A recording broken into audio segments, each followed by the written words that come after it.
Uyimda meni bezovta qilayotgan narsa bu domovoy emas ekan. Oxirgi paytlar uyimda juda ham bezovtagarchilik ko'payib ketgani sababli men uylar tozalab, dam soladigan odamni juda ham ko'p qidirdim va Buxorodan topdim.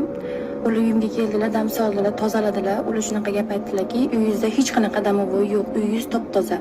Sizni bezovta qilayotgan narsa sizni o'zingizga ilashgan deb aytdi. Juda ham g'alati bo'lib ketdi. Ular mendan so'radilar, kechki paytda qanaqa joylarda yurgansiz, suvli joylarga borganmisiz deb so'radilar. Men aytdim, ha, borganman suvli joyga.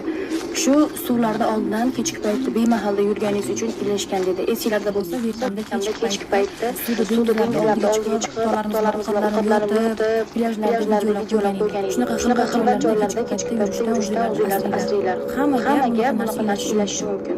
Jonaslarni uyimizni tozaladigan 3 kun 4 kun bo'lgan shunaqa tinch bironta joyda turib ketgan narsa yo'q.